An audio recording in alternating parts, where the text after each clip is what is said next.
Hi, welcome. We're on the clock now. I'm Ryan Splash, whatever you want to call me. I'm joined with Justin, the legend from the Pick Six Pod. How's it going, Justin? Good. I'm very excited to be here. I kept harassing you and Nick for the longest time. I was like, when are we doing a draft show? When are we doing a draft show? So I'm Yeah, excited to be here. awesome. So, we're gonna get right into it. We have this wonderful graphic. Shout out to Justin. He made this dope graphic.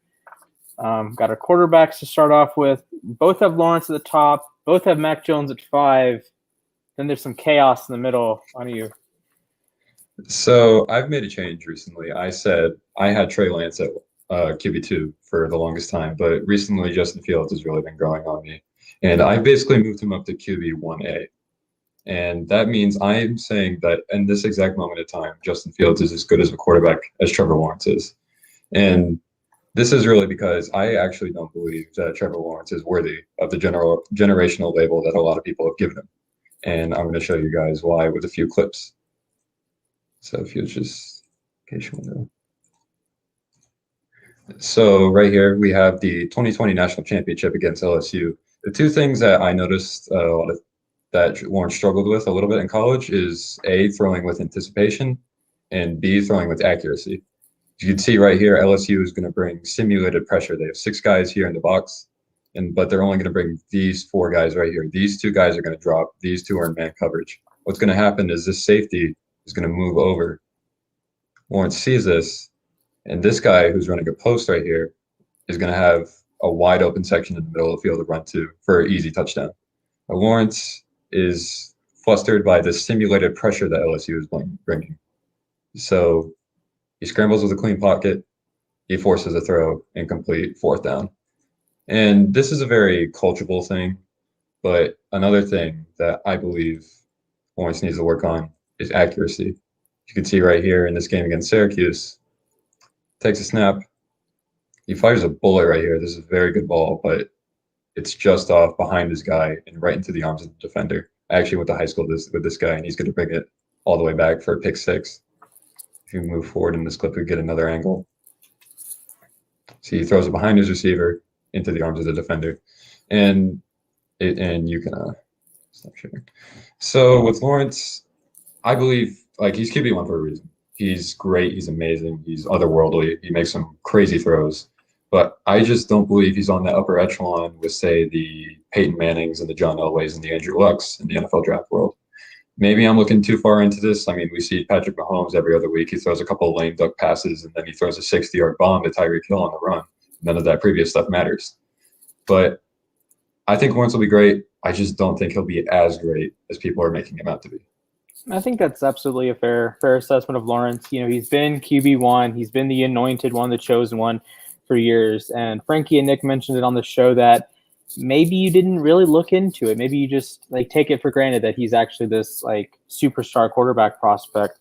And if you explain to an alien how to play football, would the alien necessarily think Trevor Lawrence is the quarterback 1? Maybe he's my quarterback 1, but we're gonna move into my quarterback 2, and that's Mr. Zach Wilson out of BYU.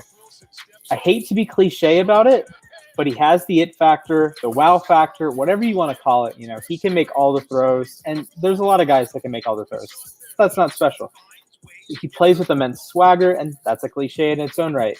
And in a vacuum, that swagger may be off-putting. It might be arrogant, like what we saw it with Baker early in his career, but he has the confidence to make any throw on the field. And confidence is huge for quarterbacks. If you don't have confidence, you're not going to be successful in the NFL. Wilson has the confidence to make any throw. And this is not saying Fields, Lance, or even Jones will not be a great quarterback in the NFL. But Wilson has star written all over him. The Jets seem to be getting a good quarterback. Congratulations, Mr. Joe Douglas. So with that said, let's move on to some running backs here. We got both of us, Najee Harris up top, Javonte Williams, Travis Etienne 2 or 3, and then Michael Carter 4, Kenneth Gainwell at 5. So Najee Harris is one of my favorite prospects in this draft. I believe he's big, he's strong, he's fast. He can do. I believe he can do anything Etienne can do and more. And that's the guy he's always been compared to. Etienne has grown on me a little bit. I've he's grown to me enough to like move him up above Michael Carter, the other UNC guy. Kenneth Gainwell should be everybody's running back 5, excuse me. But the guy I want to talk about is Javonte Williams from UNC. So I'm going to share once again. And this is one of my favorite runs from the entire UNC season. Javonte Williams, he's going to take the handoff. He's going to take the handoff from Howell here, and you're going to see so much burst, like right up through the hole. Boom. He sees a hole, he hits it, he's gone. So he has the speed, but he also has the power. He's going to shake off 1, 2, 3 guys into the end zone for a long touchdown. That is just, maybe he was a product of a good offensive line at UNC, but that was a very impressive run in my eyes. And then, of course, we all saw this run against Miami. This is just otherworldly. Takes a handoff, bounces out to the left. I believe he made at least, 1, 2, 3. He just bowls over a guy. 4, 5. I count at least 5, maybe 6 missed tackles in this run alone. I really wish he finished this run off because it would have been one of the greatest runs in college football history. Yeah, absolutely. But I see a lot of potential in Javonte Williams. I wouldn't be surprised if he goes to the first round, maybe to Pittsburgh, maybe some team trades up back into the first round from early second to get him, maybe to Miami at 36. I think Najee Harris is better. He's probably going to go maybe 18 to Miami, maybe 23 to New York. But Javonte Williams is definitely a name to watch for me. Yeah, this is a case of running backs just not being super valuable in the modern NFL. I have probably 3 guys. You could even argue Michael Carter's a first-round talent, but I definitely have Etienne, Harris, and Williams as first-round talents. It's just they play running back, and nowadays we've devalued running backs to such a degree that Najee Harris might be a top 10 player in the draft. And I'm going to break into some of his clip of his. And it buffers. Great. Harris is a man and a half with the ball in his hands. He's very physical. He can make plays out of seemingly nothing. He's not quite Derrick Henry, but does he need to be? No, he has his own path. And he's probably better than Josh Jacobs. Josh Jacobs was a first-round pick a couple years ago. You have the versatility. He can play not really as like a slot wide receiver, but he can run some routes occasionally. He can be a good safety valve out of the backfield. He's going to be a 3-down back in the NFL wherever he goes, and that makes him such an intriguing option. Pittsburgh, look at you. Take him at 24. And Harris, I know the clip's not loading, but he's going to burst right through the hole and make a mess out of the Missouri defense. Harris is a special player. He's one of the best running backs I've ever scouted. He is not just a physical back. He's not just a little scat back. He can do both. He can do both at a high level. He has a nose for the end zone. That's a cliche. I get it. But goal line packages, 3rd and 2 when it matters, Najee Harris will pick up the first down better than just about anyone in the draft class. And I love me some Javonte Williams. Shout out to he was on the show last Thursday. Love Javonte Williams. Love Etienne, Michael Carter, Gainwell. But Harris just brings a different blend, and he could be a top 10 back tomorrow. As soon as he gets drafted, let's say he goes to Pittsburgh. Pittsburgh's running game is going to go from last in the NFL to top 10 immediately, even if they don't have a total overhaul of the offensive line. I think Harris is that good. And there are a few running backs in the NFL that create their own yards. Derrick Henry does this. Nick Chubb does this. Both of them are behind great offensive lines, yes, but they create, and Harris is going to be a creator in the NFL. I actually really like the Derrick Henry comparison. I know it's hard to compare anyone to Derrick Henry, but Harris, in the same way, he's a big back, and Derrick Henry is, of course, much more powerful, but with Harris lacks of power, he makes up for in receiving ability, which Derrick Henry doesn't really have that much of. I believe Harris is a really good receiver for his size coming out of the backfield, and I hope a team will really weaponize that and turn him into a 3-down back. Yeah, and he was, I know, as a Ravens fan, I got trolled many a times because Harris had this, he mossed Patrick Queen in the Alabama LSU game in 2019. And I'm like, okay, come on now. You're yes, Patrick Queen, you're supposed to be good in coverage, or you'd like him to be good in coverage in the NFL, but you're playing against a physical specimen like Najee Harris. Mm-hmm. I'm okay if you lose 1 rep to Najee Harris. We'll talk about it with the corners. It's not the end of the world if you lose a rep. It's not the end of the world if you get taken behind the woodshed, especially against Alabama. So, it happens. It really does happen. I think people need to realize that not every prospect is perfect. And even Trevor Lawrence, who people think is this perfect prospect, this guy that's very close to being perfect, no one's perfect. All of these players have flaws, and not all of them are going to be successful in the NFL. We hope they will be, but they're not all going to be successful in the NFL. But some guys that we do think are going to be successful is this wide receiver class. Devontae Smith, Jamar Chase, Jalen Waddle, Bateman, Justin is Terrace Marshall. I have Rondale Moore, but these are 6 studs moving forward. This wide receiver class is stacked. I'd wager and say it's better than last year's. I know that's the last year's was really, really good, but I like the top 3 in this year's class a lot better than I did the top 3 in last year's class. I have Devonta Smith as wide receiver 1. It's been like that ever since probably around the end of the season. I've watched so much Devonta Smith, like trying to like reason why people are not buying into a stock as much as they were. And I just cannot find a reason other than that weight, 170 pounds. People say, oh, he's going to get jammed at the line by more physical corners. And like when you go against a corner with great technique, like an Xavier Howard or Jalen Ramsey, that might be true. But not every corner in the league is Xavier Howard or Jalen Ramsey. My argument to that every time is you can't press what you can't touch. And I'm going to show you an example right here. This is Derek Stingley. I'm not exactly sure how to pronounce it, but really doggone good corner. yeah, surefire top 5 pick next year without a doubt. And he's just going to absolutely roast him off the line right here. Boom, put a foot in the ground, go. And he's got such long strides and such long arms. It's just so hard to cover him. He makes a bona fide top 5 pick next year look like a fool on the boundary right there. And he just takes it to the house. In 4 years of Alabama production, I didn't see any weakness in his game. Again, right here, he's just going to go on the slant. Hit him with the starter step, go. Again, unstingily. And that's just special stuff right there. And like I said, you can't press what you can't touch. Heisman winner, he's going to be the best wide receiver out of this group. I say by a long shot, really. I think spicy. Okay. Devontae Adams is a good comparison. I'm not sure if he'll be as good as Devontae Adams, but I think he's going to be the best wide receiver out of this group, definitely. Okay. Well, a lot of people have Jamar Chase as wide receiver 1. I have joined them. I think Chase. You talk about with Smith, you said he doesn't have any issues besides the weight. Chase doesn't have any issues. He is going to be probably a top 25 receiver from the get-go. And this is not a knock against Smith. This is not a knock against Waddle. But Jamar Chase is like different. There's a reason people are comparing him as a prospect to Julio Jones. He's not quite that physical specimen, but in terms of having a well-rounded ability and in terms of like wide receiver grade, Jamar Chase is up there.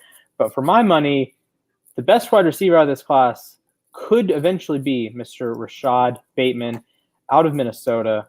And I have another video buffering. That's okay. Bateman can really do it all. I don't know why the video is buffering. That's unfortunate. Yeah, it really is. There we go. Okay. Bateman can really do it all.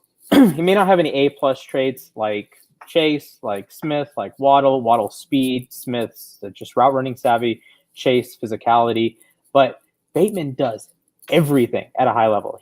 Everything's a B plus, every A minus even. Like you look at his report card, there's no F's, there's no C's, there's no even B minuses.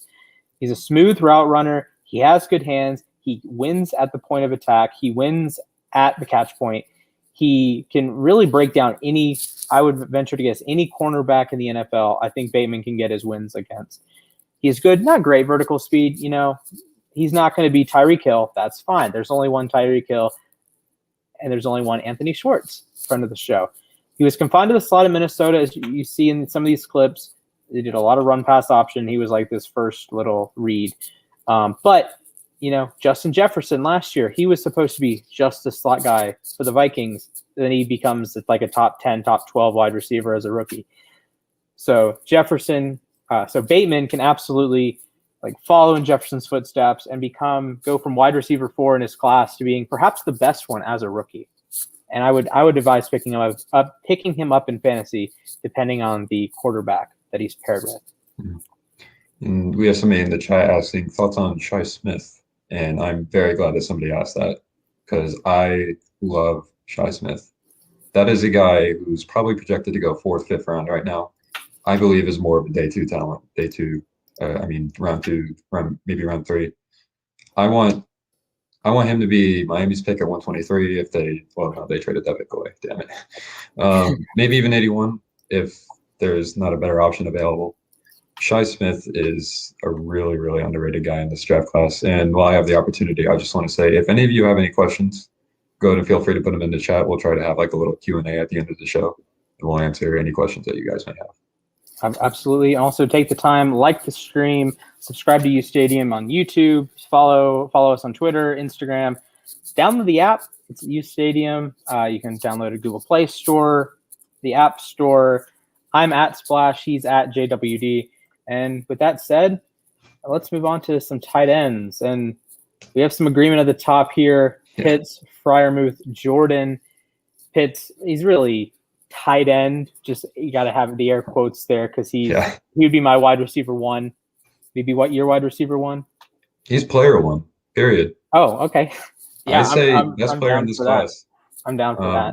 I mean, I've never seen a player like Kyle Pitts. I've been following football seriously for maybe 7 to 8 years now, and I have never in my life seen a unicorn like this guy. Mm-hmm. In terms of other guys on the sport, I think Kenny Yeboah is a sleeper pick, probably round 3, round 4 at this point. But I think he'll be a good contributor for a long time. But nobody is going to make an impact on their team like Kyle Pitts will. And absolutely, you can see this is just. I mean, we've all seen the highlights. We've all seen. Yeah, I can pop up his raw athletic score in a second if you need him to. But, I mean, I believe there was a stat. It was like 91% of his catches went for either a first down or a touchdown. You do not see that every 5 years. Like, that is an otherworldly stat, an otherworldly player. I pray Miami takes him at 6 because he's going to bring an offense to the next level. He's going to absolutely roast opposing defenses on game day for a long, long time. Absolutely. And he's, again, Justin said player one. I would have him as wide receiver one. And I have him right there with Sewell and right there with Lawrence as like this top player in this draft. Top player in this draft. And he's going to be a special talent. And don't even bother looking at tight end. Miami, I know you have Mike Gesicki. Gesicki and Pitts are not the same. They can be used separately. Like any team in the top 10, think about drafting Pitts. Atlanta, think about it at 4. I know you have Hayden Hurst. I know you have Julio, Ridley, whatever. Think about drafting Pitts. And even Denver, I know that kind of makes me roll my eyes because I want Denver to draft a quarterback. But, hey, Kyle Pitts in Denver, just imagine that. Drew Lock throwing to – that'd be like 15 million weapons at that point. Yeah, Drew Lock throwing to anybody doesn't really excite me. Okay, good point. And we're going to move into my tight ends that I'm going to take a look at. Tommy Tremble, the raw athletic score, the relative athletic score here, very good. Maybe not as tall as you want, maybe not as big as you want, but what he lacks in size, he makes up for with dog mentality on the football field. This is a physical specimen. He might be a fullback at the NFL level, but with NFL offenses adapting and trying to get a little bit more creative, you might see some more fullbacks back, and you might see some more 2 tight end sets, 3 tight end sets, and Tremble's going to be a guy that you need a 3rd and 2. Tommy Tremble's out on the field blocking for your running back or your quarterback, I guess, if you're like Fields, Jackson, Murray. And I know people are concerned about like his hands. He was like a marginal receiving tight end at Notre Dame. He was outproduced by a freshman. That's fine. He has an elite trait as a blocker. Look at Nick Boyle. Nick Boyle gets on the field every game for Baltimore because he's an elite blocker.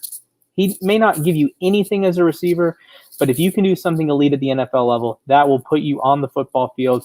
And Tommy Tremble is as good of a blocking tight end as I've seen. He is on that echelon of guys like Gronk, Kittle, Boyle. Tommy Tremble will be a force.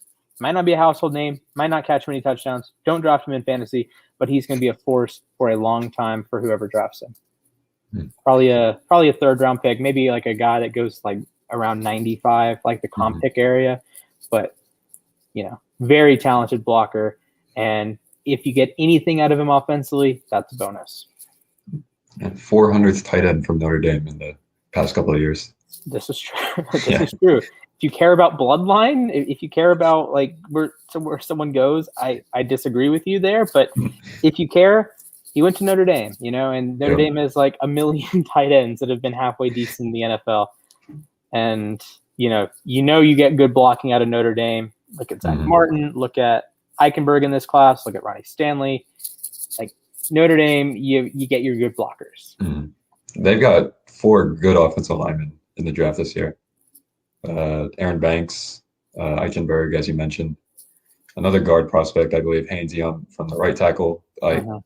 Very, very good offensive line prospects coming out of Notre Dame. Speaking of offensive line, our next position group is the offensive tackles. Yeah, both of us have pretty much the same. We got Sewell, Slater, Darisaw, Jenkins. You roll with Cosme. I see Vera Tucker as a long-term tackle rather than guard, but we'll get to Vera Tucker. You'll cover him with your offense or interior guys, but we have essentially the same guys. And if you count Vera Tucker as a interior guy, I would have Cosme as my tackle 5.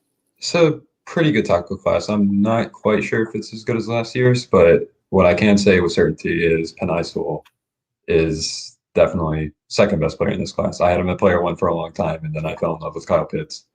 But with all the naysayers and doubters saying, oh, he's too raw, he's too young, he benefited from quick throws in the offense, I say forget all that.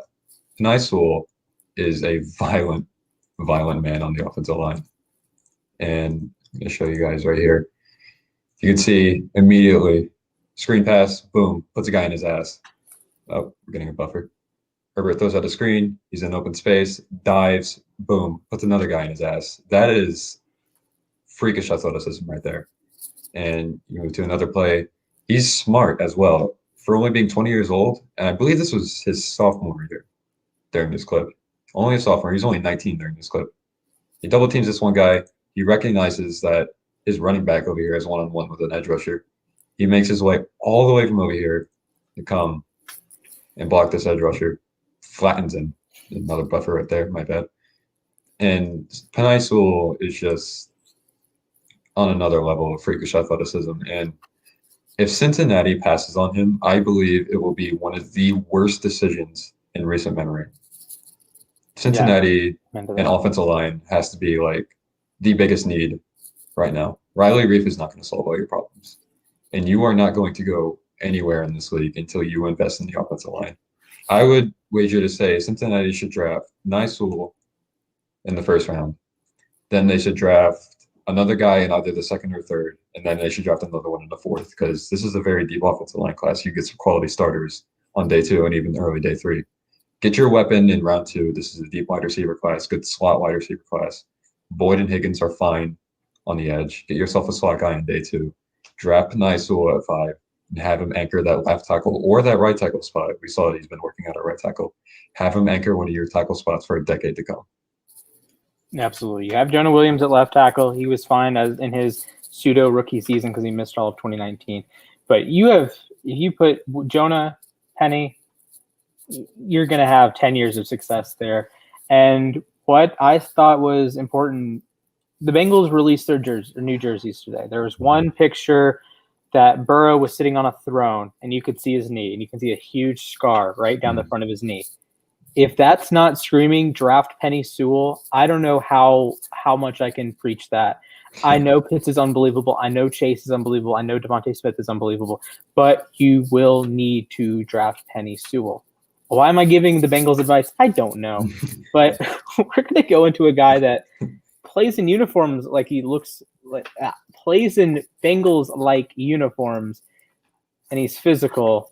It's Tevin Jenkins. Physical, strong, forceful. He's a wrecking ball. Put on the Texas film. If you need like an introduction to Tevin Jenkins, turn on the Texas film and watch him take Joseph Asai, who Justin and I both regard very highly.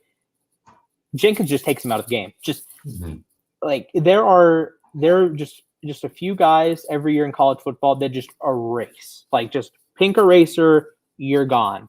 Tevin Jenkins did that to Joseph Osai, and I'm going to get to my safety prospect. He did that to Justin Fields, but that's beside the point. Jenkins is going to might start on the interior, maybe left guard, maybe right guard, but long term, he's going to be your right tackle. He's going to be your left tackle. Whatever tackle position you need, he can play that. I want Baltimore to take him at 27. I would be pounding the table for him at 27. If he falls to 27, Jets, he's a guy at 23 you can take. Colts, Vikings, Chargers. Even the Raiders at 17. Yeah. Raiders at 17. That's what I did in the mock draft, and I got roasted for it. But, hey, it happens. But Tevin Jenkins is a mean man on the football field. He's a guy that you want anchoring your team for the next 10 years. And, you know, I don't have anything else to say. He's a top 20 prospect in my eyes. He was dubbed the most violent man in college football by a lot of people. He doesn't look like it. No, he doesn't. He will. Yeah, he will put you on your ass. Like, you get flattened. It's going to be pancakes galore. I can't wait for some of the – like, if he goes to the Ravens, I want a purple, like, pancake shirt ASAP. Like, I love Orlando. I love Ronnie. But Tevin Jenkins is just a physical man on a mission. And that's what you need, you know, in the modern NFL. You need guys that are maulers, that can make plays. And, of course, offensive linemen don't have, like, highlight reels like other positions generally do. Tevin Jenkins is going to have a highlight reel. Trent Williams, like – I don't know if their play style is necessarily the same, but Trent Williams has a highlight reel, like of pancakes from this season. Yeah. Tevin Jenkins will have quite the highlight film this season. Moving on, we got some interior guys that are going to have some highlight films moving forward. Yeah, speaking of putting guys in their back, we'll see that with my number 4 interior offensive lineman in a minute. I was surprised to see that you also have Creed Humphrey at interior 1. I love Creed Humphrey. I think he's going to be solid for a decade plus. I'm not as high on Elijah Vera Tucker as most people are. I think he'll probably fall maybe to like the late teens, maybe the early 20s. Wyatt Davis is solid, but my man to watch, Quinn Miners, one of my favorite prospects in this draft. And like you put a top 40, top 30 NFL prospect in D3, you're going to get plays like these. I apologize for the blurry clips, but just watch this man absolutely worth it. Wreck people at the D3 level. He was putting guys on their backs all year. He's incredibly raw, but he is violent, and he will play hard. He will play tough, and he will play all the way through the whistle. I mean, here he is right here. He's just going to absolutely destroy this guy right here. Boom. And he did that all season. And then, but you may say these guys are from D3, these guys are future plumbers, future whatever. How about you put him at the Senior Bowl going up against some premier talent? And he held his own. He struggled at times. But as you see right here, I believe that's Rashad Weeder or maybe Patrick Jones. I'm not entirely sure. But he was playing really well at the Senior Bowl at times. He got beat a few times. But I believe he made enough of an impact to work his way up into late, maybe early second round.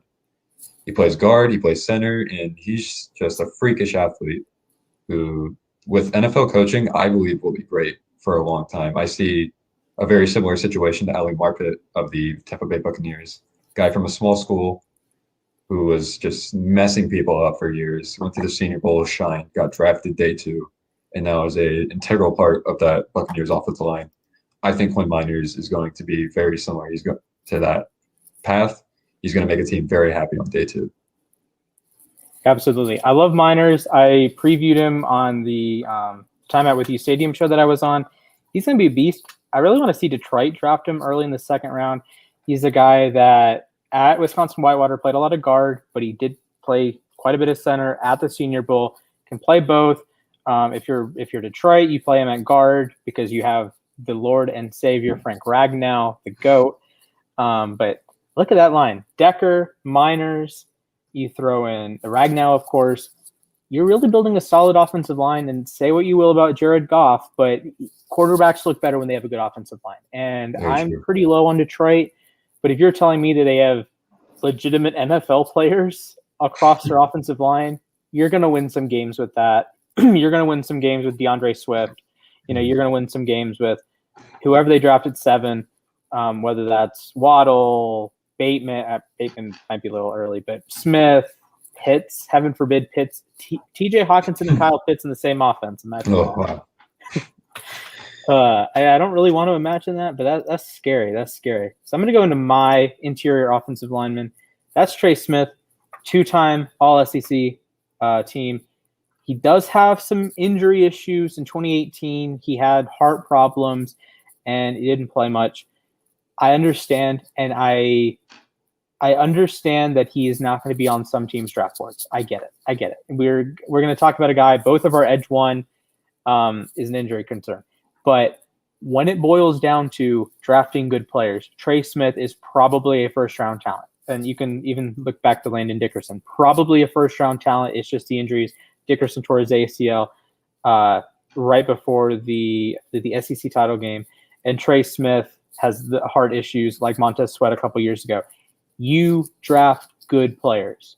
If you screw up a pick because you draft a bad player, looking at you, Tennessee, with Isaiah Wilson, you're going to be remembered as like trash. But if you draft a player because he has character concerns and it doesn't work out, looking at you, Cardinals with Robert Nkemdiche, I understand. I'm not going to bash you for that because I know how darn good Nkemdiche was. If you draft Trey Smith, I don't know, maybe the Jets draft him at 34, maybe a little early, but I'm not going to bash you because you took a chance on a guy that could be a top 20 player. Jeffrey Simmons in Tennessee, for example, he might be the best player in the darn draft class, but he went at 19 because he had injury concerns. So Trey Smith, I know we don't really have highlights here. It's just a clip from Tennessee Athletics, but Trey Smith will be a very good NFL player, assuming he stays healthy. But, I understand the health risk. He's not going to be on everyone's board, but he would be on my board, and he's the guy that I would take a risk at. I agree. So moving on, we're going to head to the defensive side of the football. We got Barmore, Levi, and Wuzariki. Then we have some chaos down here, 3 through 5. And I saw a tweet earlier. No NFL guys like, oh, yeah, this is a great class to draft some interior defensive guys. It's like Barmore might be a first-round guy. Wuzariki might be like a top 50 prospect. Then after that, I don't want to bash any of these guys because I think they can all be good players, but just the depth of talent is just non-existent this season. You don't have a standout guy like a Derek Brown from last year. None of these guys should go top 15. I think the only one who even has a chance of doing that is Barmore with the aforementioned Eagles rumors. That would be a terrible, terrible pick. But that's not a bash on Barmore.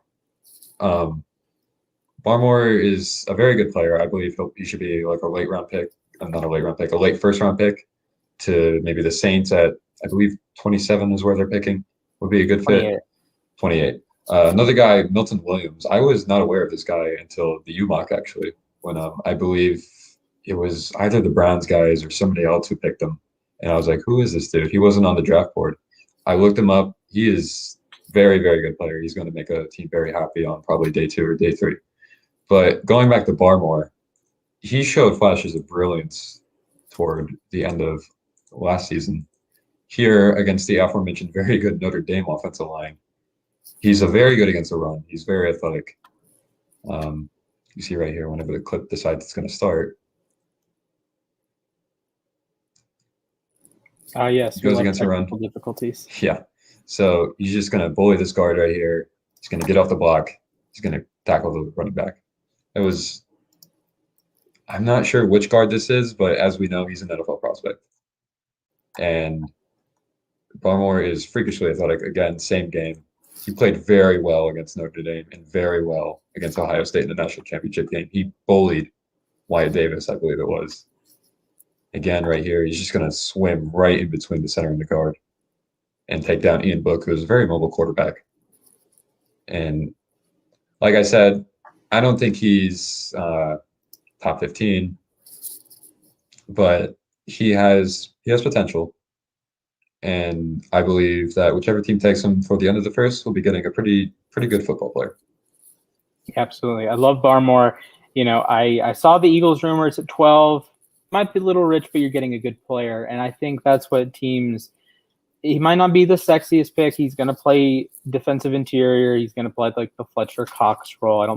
Might not be as good as Fletcher Cox because, he's all pro, maybe even Hall of Fame guy. But, Barmore's going to be a very good player. And I think that's what you're going to get out of my guy, Osa Odigizua, out of UCLA. You might remember his brother. He was a Giants draft pick about 7-8 years ago. No longer the NFL, last played, I think, in 2015. But regardless, look at the size there. Like, well, he's not that big, right? And I know he's not. But you know who else isn't big? Aaron Donald. Our friend, defensive player of the year, Aaron Donald.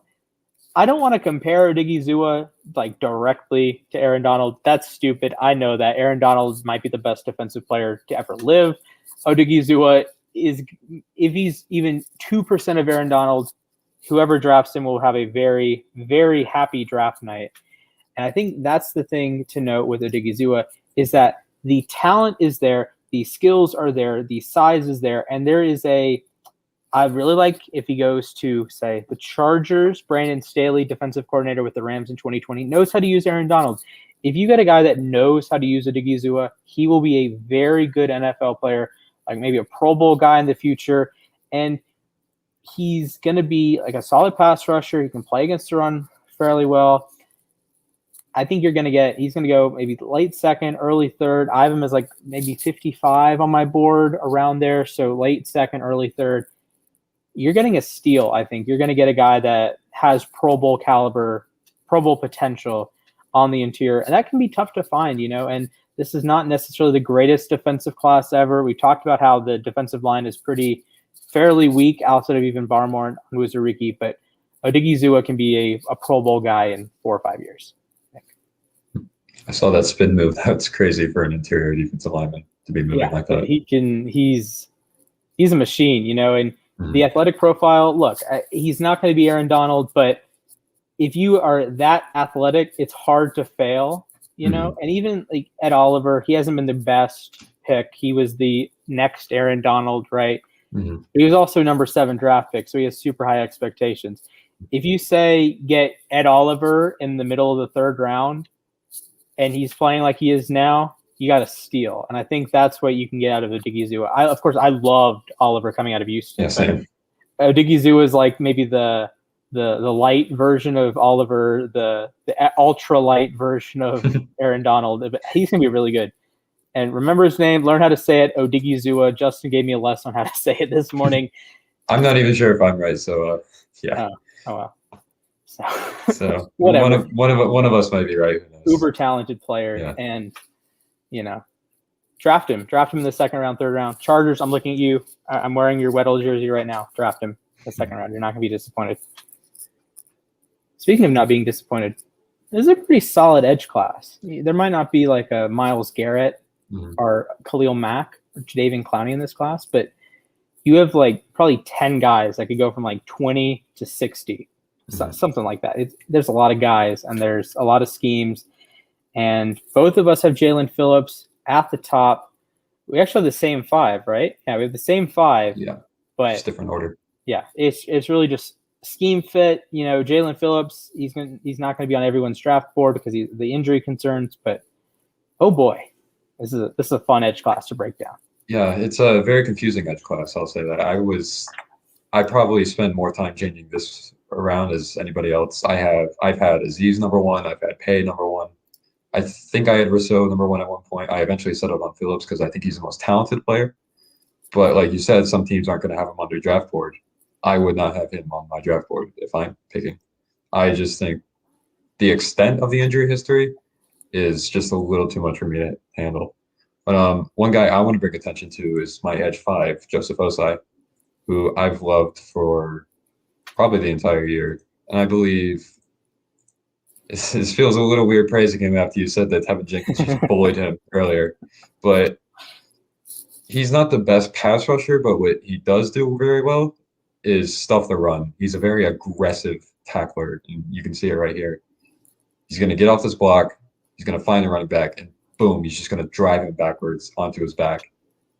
And you'll see it again with this next clip. He's very, very good against the run. Any team that struggles against the run in the 2nd or 3rd round would love to have this guy on his team. See right here, he immediately diagnoses the play. He just shoots the gap, aggressive tackle, and just pulverizes this running back. He looks kind of tiny, but he's a speedy player. He's aggressive. He has great instincts, and I believe that any team that drafts him on day 2 is going to be getting a very good run-stuffing linebacker for a very long time.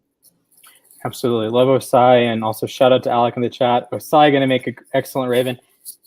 I'm down. Draft him at maybe not at 27. That might be a little early. If you trade down, you can draft him there. Maybe he slips to the middle of round 2. You trade up and grab him there.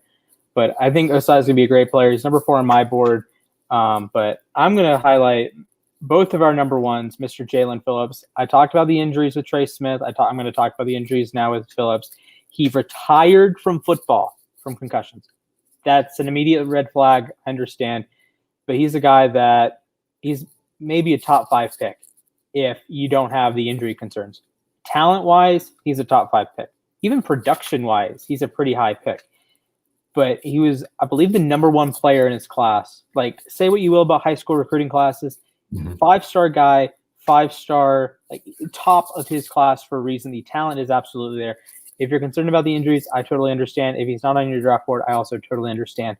But if you get a player as talented as Jalen Phillips, you take the opportunity. I think you take the opportunity 10 times out of 10, especially when he's not going to be a top 10 pick, especially when he's not going to be a top 20 pick. If, say, Baltimore takes him at 27, I understand the risk, but at that point, you're not wasting draft capital if he sucks, right? If he gets a concussion, 3 weeks into the season and he's done for his career, yeah, that would be a bummer. Yeah, that's the 27th pick, but I don't think it's the end of the world. I think you're putting him with NFL doctors. You're putting him in a situation that he can succeed. And you're saying, you are our asset here. I think whatever team he goes to, he will be a force to be reckoned with. Solid against the run, tremendous pass rushing skill. And he's a scary guy. He could be a 5-time Pro Bowler before we blink. He has that sort of talent. Yeah, I know I said earlier that I wouldn't have him on my draft board just because of the extent of the injury history, but I would not be surprised if he makes me eat my words. He's a freakish talent. And if I had to guess who Miami takes at 18 today, the most likely I'd say is Najee Harris, with the second most likely who would be Jalen Phillips. I know Brian Forrest would love a guy like him at 18. And it's going to be boom or bust. We throw that term around a lot with a lot of prospects. I hope he booms. Like, there's so much talent there. But like I said, just the extent of the injury history just makes me a little bit worried. But as a player, I love him. I believe, like you said, he's probably a top 15, maybe top 10 talent in this draft class. But, it's just all up to chance at this point with the injury bug. Absolutely. And that's going to bring us right into a nice transition, who I think Miami should think about drafting at 18. And that's my linebacker one, Jeremiah Owusu-Koramoah. If he's there at 18, I have him as a top 10 prospect. But, of course, you have Micah Parsons and Zaven Collins over him. Both of us are huge fans of Collins. Break it down. My draft crush of this year is without a doubt Zaven Collins. He doesn't necessarily have an elite trait per se. Like, he's not going to be like super good against rushing the passer. He's not going to be like otherworldly against the run. But what he does well is everything. Like you said with your Rashad Bateman report, he doesn't have any C's. He doesn't have any D's. He doesn't have any F's. I go as far as say he doesn't have any B minuses. Probably not. It's probably all B plus and above across his grading board. I believe he's a top 10 prospect in this draft. I'm going to show you why right here. You watch him right here. He's going to immediately diagnose run. He has incredible instincts. You see, he sees this jet sweep. He's going to go all the way across here. He's going to avoid this tackle. Technical issues. And he's just going to pulverize this guy. You go right here. Instincts, otherworldly. He's just going to shoot the gap, immediately recognize the play, and put this running back down in the end zone for a safety, if the video will go. But like I said, top 10 prospect in this draft, top 10 talent. And this is who I want Miami to draft at 18. because he's just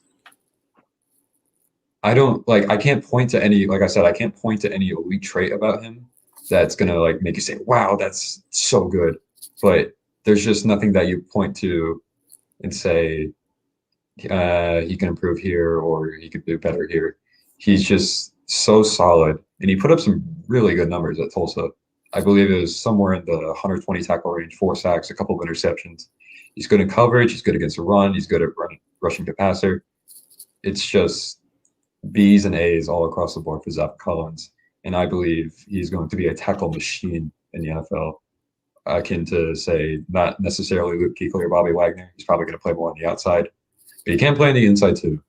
And I believe he's going to be flying all over the field and racking up tackles for years to come. Yeah, I think that's absolutely fair. So I'm going to go to another guy that's a little under the radar. I mentioned I have JOK as my linebacker 1. You can find breakdowns of JOK. There's plenty of people that have him as linebacker 1. But I want you to focus on Mr. Cameron Magrone, number 44 in the clip. That's going to, number 44 in these clips. Just the instincts at the linebacker position, the sideline-to-sideline speed. You're going to get a guy, may go in the second round, may go in the third, or maybe even lower than that. There's a guy, Monty Rice out of Georgia, I really like. Similar player to Magrone, with that ability to just kind of do it all. But you don't remember his name, right? He's not Micah Parsons. He's not Collins. He's not even Surratt from North Carolina. He's not Nick Bolton. But he's the guy that can really do it all as a linebacker. Again, I mentioned sideline-to-sideline speed, can cover, can play the run. You want a 3-down linebacker, day 2, maybe early day 3, you go get Cameron Magrone. You're going to be very happy for a decade. Does he have the ceiling of Owusu-Koramoah, Parsons, Collins? No, but that's okay. He can be a solid player, 3-down player for 10 years.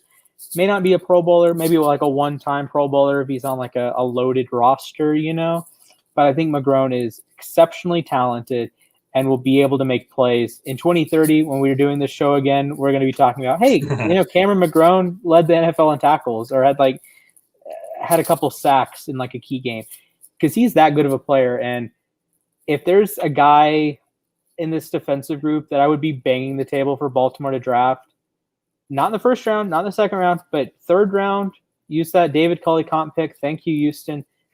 Draft Cameron Magrone, and you get 3 gnarly linebackers for the next 8 years. If you could do me a favor and pull that linebacker ranking back up, there's another guy that I really wanted to talk about, but we can like show some clips from one player from each position. Another guy I consider talking about, Chaz Surratt, linebacker 5, linebacker from North Carolina, former quarterback. He played quarterback his freshman year, then transitioned to linebacker with the emergence of Sam Howell, and that's going to make some teams wary. But I believe his experience at quarterback has translated to being a good linebacker. He's really good at diagnosing the run, playing alongside Jeremiah Gemmel over at UNC. Shut up, Alec. I believe with proper NFL coaching and more experience, he could very well be the best linebacker out of this class, because he's got a lot of natural talent there at that position. He was a terrible, terrible quarterback, but that experience he got from the quarterback position, he's kind of become he was kind of like the quarterback of the defense, per se. That's kind of cliche, but he made a lot of good plays on a very porous UNC defense this past year. And I believe with proper NFL coaching, he could very well end up being the best linebacker of this class, even though I think that'll eventually be Zach Collins. I think that's totally fair. I like Bolton and I like Magrone, but Surratt, I think, can be a talented player. And that's the thing I'm going to pause for a second here. If we don't include a player, it doesn't mean they suck. It doesn't mean they're going to be a bust. It doesn't mean anything. It just means we like some guys more. I'm going to be honest. I haven't watched every Chaz Surratt game. I haven't watched every Baron Browning game. So is my opinion on them valid? Sure. Is it the best opinion you can find? Maybe not. But that's the wonderful thing about the draft is we can all be wrong. We can all be right. And there's going to be guys that we talk about in this video that we love. And in 3 years, they're flipping burgers at McDonald's. There's going to be guys that we really, really don't like. And then they're going to be like perennial all pros. So it happens. And with that said, we're going to move into some corner rankings. And this is a fun one. This is a really Mhm. fun one. J.C. Horn, Patrick Surtain, Caleb Farley. And then we have some disagreement 4 and 5. This is a great corner class. And if you account, I'll talk about Farley's injuries in a second, but you could have 3 superstar corners in this class. Definitely. This is probably one of my favorite corner groups ever. I love Ifeatu Melifonwu out of Syracuse. Eric Stokes is pretty good, I believe. But like you said, the top 3, you could really interchange any of these 3. You could put Farley at 1, Surtain at 1, J.C. Horn at 1. I don't care. These are all CB1 worthy players. The guy I'm going to talk about, because he's my favorite, would be my cornerback 1, J.C. Horn. Because my favorite thing about him is his physicality. You can see him, he's on an island over here, just this one receiver up to the left, and he's just going to bully him at the line. I mean, of course, if you've got Bo Nix throwing the ball, it's not going to be that hard, but he makes the play. He's got incredible ball skills. He's very physical. You see right here, you put him in the slot up against this. I want to say it's Anthony Schwartz, but I don't think so. But as you can see, he's physical. Puts his hand on him. He sticks with him. He's got incredible ball skills. And when you're a physical cornerback and you have good technique, you see he gets his hand up there, puts it up for the interception. When you're a physical corner with great technique, you can make guys who run 4.2 look like they run 4.5s. And that's the key to stopping like these speedy wide receivers that we see in this year's draft class, and the guys like Tyreek Hill and Henry Ruggs and Jalen Waddles of the world. Physical corners. If I had to say that there's any cornerback in this class that could match up with Devontae Smith, I'd say it's J.C. Horn. I believe Devontae Smith actually did really well against Horn, but that's just one game. Mm-hmm. I believe J.C. Horn, with time, of course, cornerback is probably, other than tight end, is probably the hardest position to develop in the NFL. But I believe with time, J.C. Horn, whichever team takes him, maybe the Cowboys at 10 or the Broncos at 9, Eagles at 12 maybe, they're going to be getting a good cornerback as long as they give him time to refine his skills. And, he's going to jam wide receivers at the line. He's going to frustrate guys. He's probably going to get chippy now and then. But like I said, physical corners are what you need to stop the speedsters of today's NFL. Absolutely. And you mentioned the Alabama game against Devontae Smith. Devontae Smith didn't just win, didn't just have a good game. He torched J.C. Horn back in 2019, and I think that's one of the iron sharpens iron things. J.C. Horn is a fundamentally better player than he was last year. His technique has changed dramatically. You can just watch. Brett Coleman did a wonderful video on this, but you can watch the way Smith and Horn interact. So just the hand placement when Smith gets by Horn and stacks Horn would have his hand too high, right? He would have his hand closer to the top of the shoulder pad rather than down in the back where the number plate is. If his hand is in the number plate, Smith can't break it off into a curl and get 15 free yards. But Horn's hand in the 2019 game was way up on the shoulder pad. So Devontae Smith, again, he's going to be probably a top 10 pick, could just move out of that, and he's wide open, and Horn's flying down the field because he runs a 4.3, right? So he's 5 steps off Devontae Smith, and Devontae Smith is slippery in his own right. So he doesn't need the extra 5 feet, but Devontae took him behind the woodshed, and Horn is a fundamentally better player now. The technique is as good as it gets. Is it Okudah? Maybe not, but he does almost everything. It seems like almost everything else better than Okudah, and I loved Okudah. He was the number 2 player on my board last year. And J.C. Horn, you match him up trait to trait with Okudah, he might be better than Okudah. And Okudah I had him as the number 2 prospect and the best corner that I'd graded since Jalen Ramsey. And I know Alec mentioned Marlon Humphrey, right? I think that's absolutely fair. Horn might take a little bit of time to get adjusted to the NFL game, but even in college at South Carolina, he was playing NFL caliber wide receivers every week. We mentioned the Alabama game, just Devontae Smith, but think about it, they had 4 guys that are going to be top 15 picks, right? And the quarterbacks that were throwing them passes are top 5 pick Tua and probably first round pick in Mac Jones. So Alabama, you're playing against NFL talent, and even when you play in the SEC East, you have Georgia, Florida. I'm surprised you didn't get a clip of Horn playing against Kyle Pitts, but that was a battle. That was a battle. Oh, yeah. But with that said, Horn's going to be a great player. I want to shine a light on Mr. Greg Newsom out of Northwestern. The stats, say what you will about cornerback stats, he doesn't allow completions. He doesn't allow yards. He is an eraser. We talked about the eraser earlier, Tevin Jenkins with OSI. Greg Newsom just erased half of the receivers he played. Like, we're talking 0, 0, 0. They were doing nothing. If they were doing anything, it's like 2 yards. Yeah. He has great ball skills. If he does get beat, he has the athleticism to get back in that play. And he's gonna be a guy mid to late first round. He's slowly been gaining steam. I'm sure he's replaced Caleb Farley as cornerback 3 on a lot of people's boards. But he's a guy the Jets could take him at 22, and I wouldn't be surprised. Chicago, he's a Chicago kid, Northwestern. Chicago kid, he could go to Chicago at 20. I'm not surprised. And even Washington at 19, I wouldn't be surprised there. But Newsom is a stellar player. The stats back it up. And he's going to be a refined guy. Maybe not a Pro Bowler, but not every player is going to be a Pro Bowler. If you get a solid 8-year run out of a cornerback, that can be perfectly fine. Yeah. The thing I saw in those clips was the recovery. He's got some really good recovery. And, my philosophy with cornerbacks is if you get beat, then recover. If you can recover, then I don't care if you get beat. If you've got good ball skills and you can get in there and make a play, then who cares if the wide receiver roasted you at the line? Recovery is, a very underrated aspect of the cornerback game. And I believe that Greg Newsom, like you said, he's got great ball skills and he'll be a pretty refined guy for a long time. Absolutely. So moving into our last little section here, we got some safeties. We agree with Trevon Moehrig at number 1.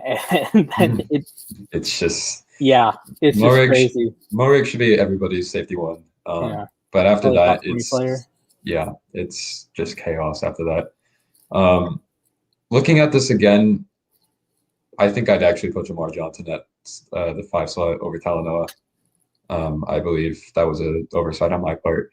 But the guy I want to talk about, Andre Cisco out of Syracuse. I watched a lot of Syracuse games this year for no reason at all. But he only played 2 games this past year. Mostly due to, I believe, injury, like a combination of injuries and holding out due to COVID. But Andre Cisco, you put him in center field, and he's going to be a playmaker on the defensive side of the ball for a long, long time. He's not necessarily that great against the run or manned up. Like, he got beat a few times in this Carolina game. But like I said, you put him in center field, the free safety role, like, say, a Bobby McCain type on the Dolphins, and he is going to make plays. He is a ball magnet. You can see right here, Sam Howell is going to try play action. He's going to go for a deep shot. So I believe De'Ami Brown, one of the better wide receivers in this class. And Andre Cisco, he just ranges over and takes it. He's got great ball skills. And, like, the ball just finds him. And I know that's, like, just a cliche thing to say, but look at him again. You're in this Boston College game. Quarterback rolls out. He throws. The tight end. Cisco recognizes that. He's going to come over. Boom. Punches the ball out. He creates turnovers, and that is a severely, severely underrated aspect of the game. I mean, you don't get a guy that often who can create turnovers like Andre Cisco does. He's going to give the ball back to the offense because he doesn't want to be on the field. Yeah,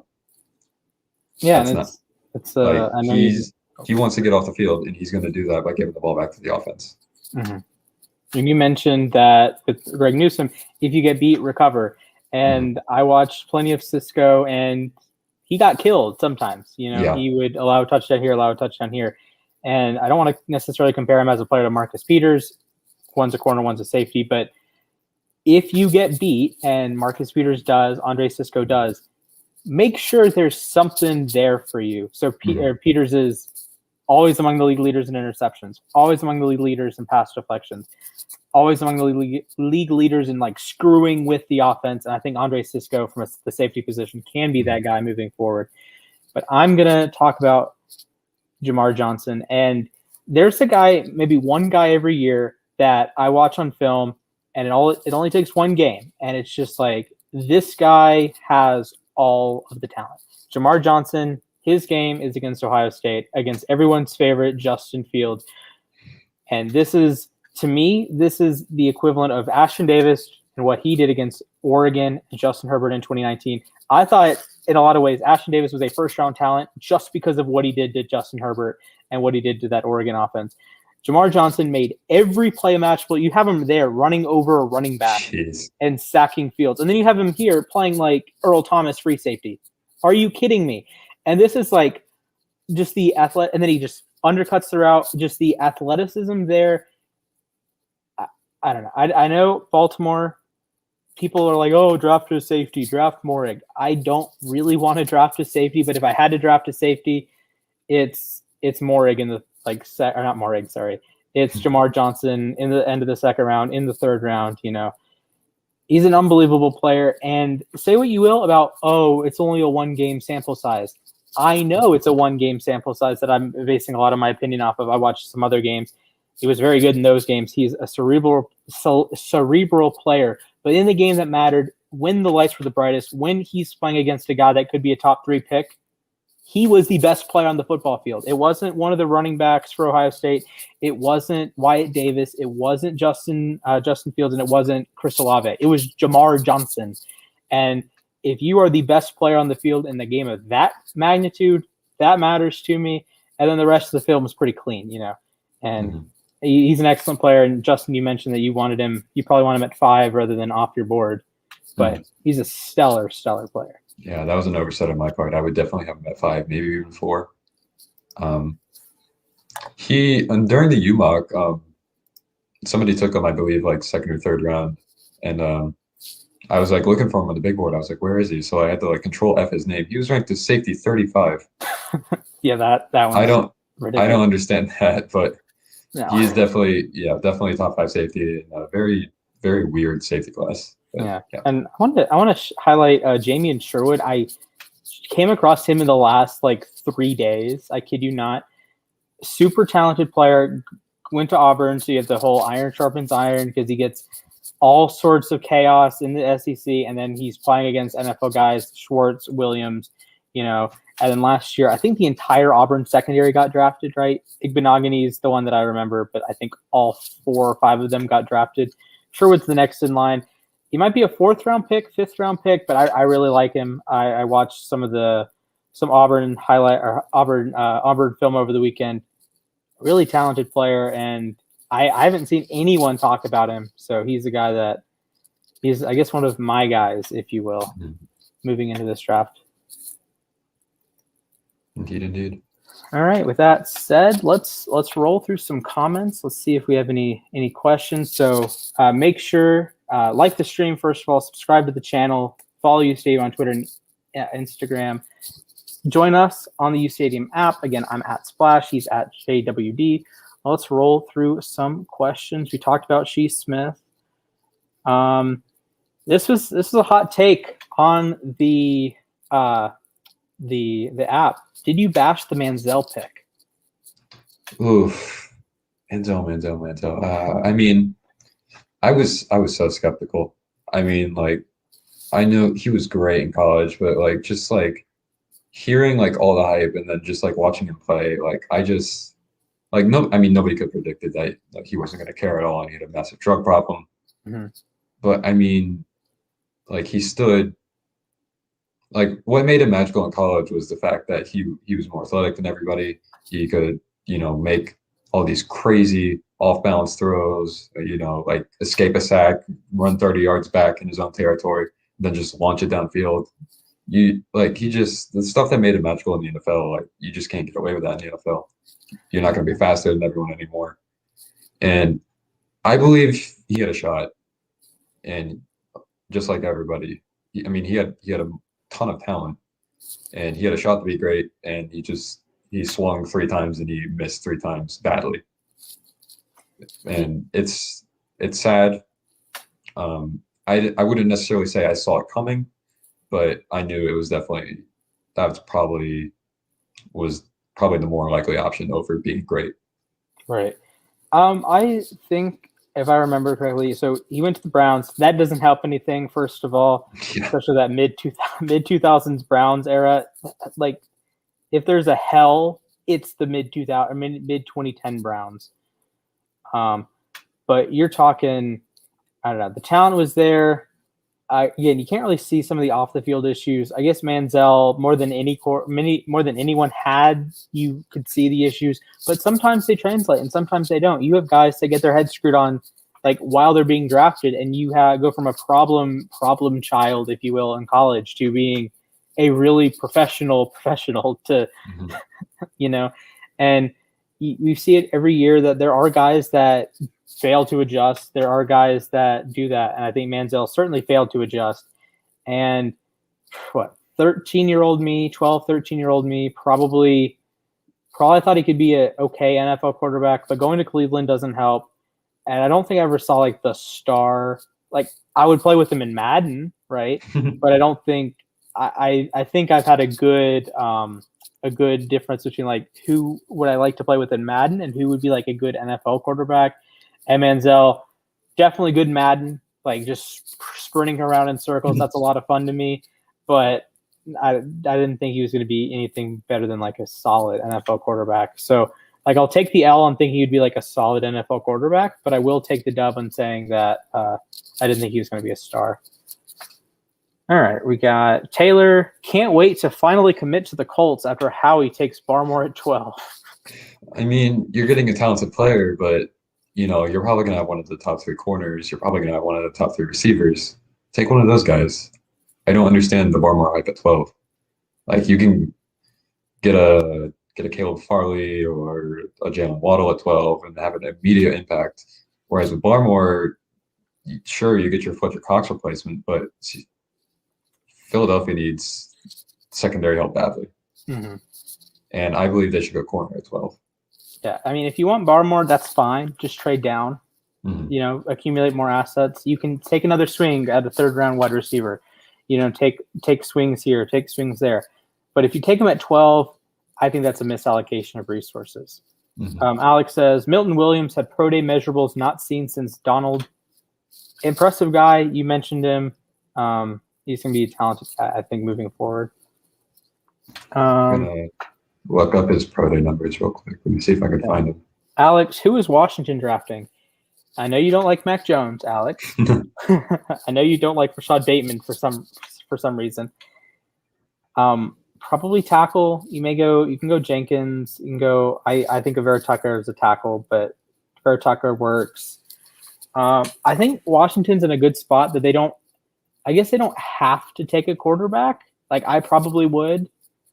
Like I think Mac Jones is at least worth a glance at 19 if he falls to 19. I don't know if you're Washington. I don't think you trade up for Mac Jones. You just are kind of content. If you can trade up for Trey Lance, do that. But imagine Trey Lance in Washington. That's an interesting pick. I think what Washington does if they want a quarterback, what they're going to do, they're going to trade up maybe to 12. Oh no, I'm not sure if Philly would trade down again. Probably not. But I mean, if they like Barmore, probably not the Washington. They could trade up maybe to 9 or 8 with Carolina or Denver, and then maybe trade up again to 4 with Atlanta and pick their quarterback, whoever comes out of that, either Fields or Lance. Hopefully Fields or Lance. That's probably what I say they happen if they want a quarterback. If they stick at 19, I say probably Jeremiah Owusu, maybe Zaven Collins. I doubt they take another edge guy. They've got enough of those. Yeah, I do like JOK there in Washington. Yeah, he's versatile, like essentially an extra safety. He's like Isaiah Simmons without the Clemson over his name, right? Yeah. But I mean, there's a lot of things you could do at 19 if you're Washington. I mean, Rashad Bateman would be a good pick, but you signed Curtis Samuel this year. You could probably roll with the wide receiver group you have. Offensive line, maybe. I don't know if there's going to be an offensive lineman there that you want at 19. Maybe Tevin Jenkins. I'm not sure how their tackle situation is at the moment after Trent Williams gone. They need to focus on Brandon Scherf first and foremost. But Washington is in a very, very interesting spot because, going 7-9, making the playoffs, that's going to bump your draft position down from maybe like 13, 14 all the way down to 19. That's unfortunate for them. But I think at the end of the day, they trade up and grab their quarterback. Yeah, I'm kind of mixed bag. I think JOK would be a great player in Washington. But again, they have a lot of options. They can take a wide receiver. They can go offensive line. I mentioned some of the guys I thought they should take. Mm-hmm. Let's see. None of you have Jamin Davis in your top 5, and I'm personally upset. Linebacker 6, if that makes you feel any better. I haven't really liked Jamin Davis. I don't know if I like.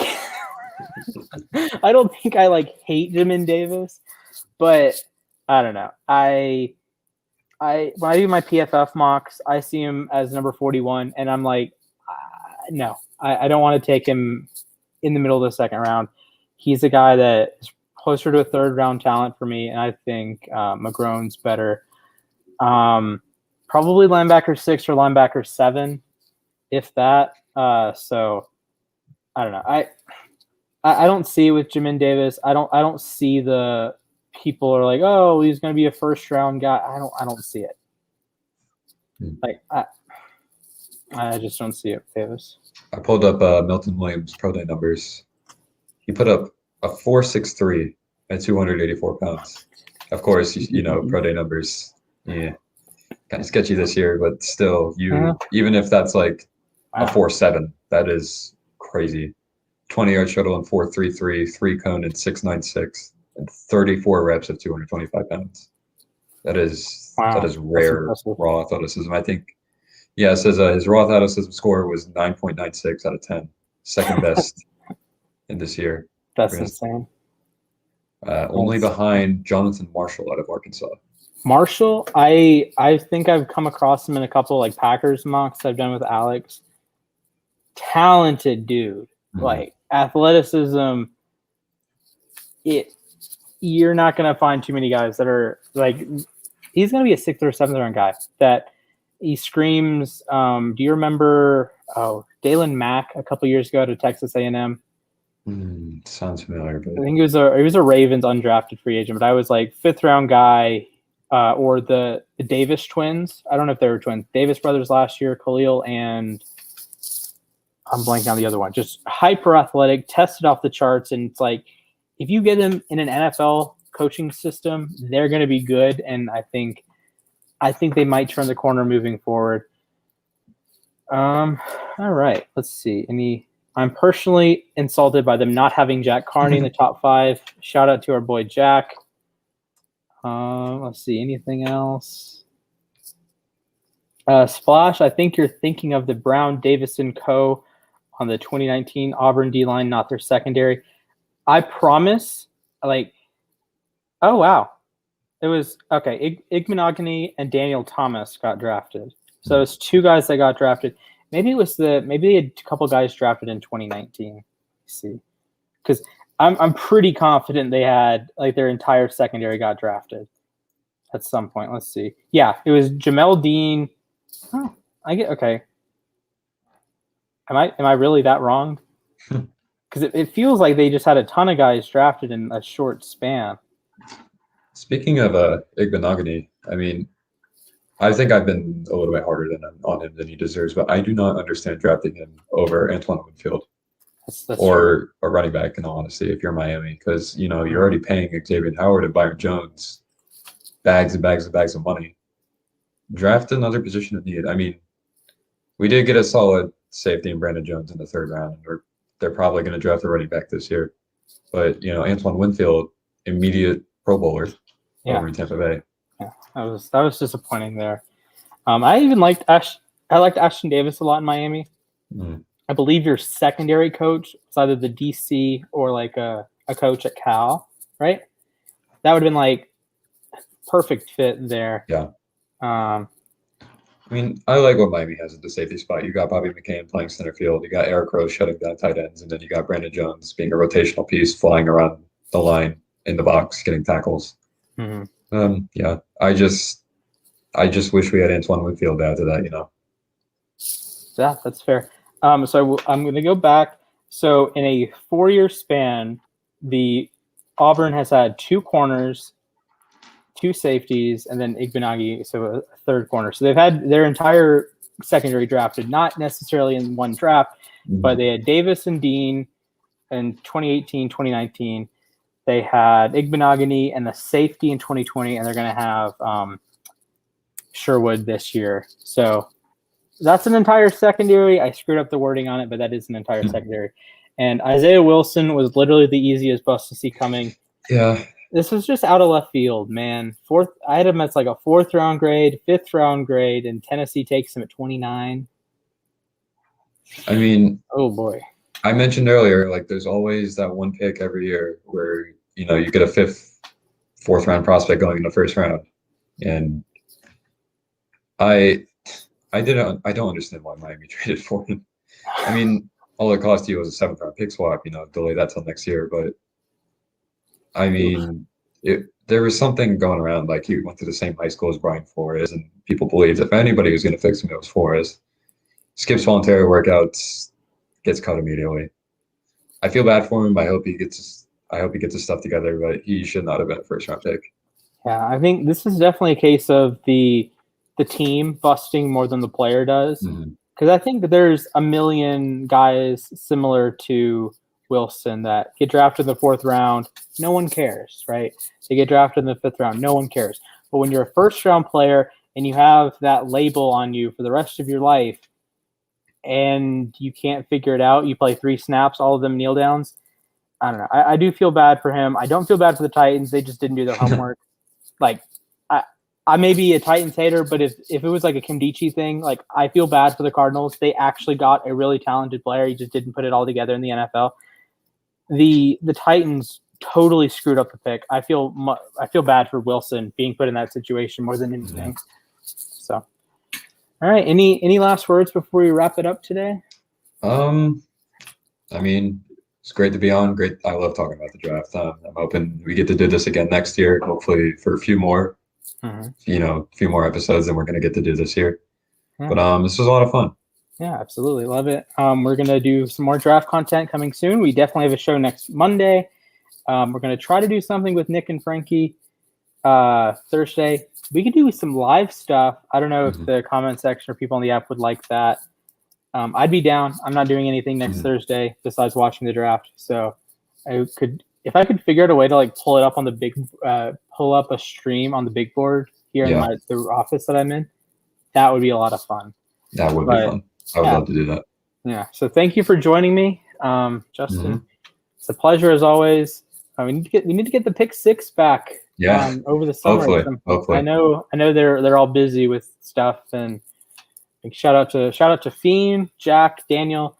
So I'm sure they're busy with stuff, but we'd love to have you back. Thank you for being a part of the U Stadium Network. Of course. Yeah, more sports.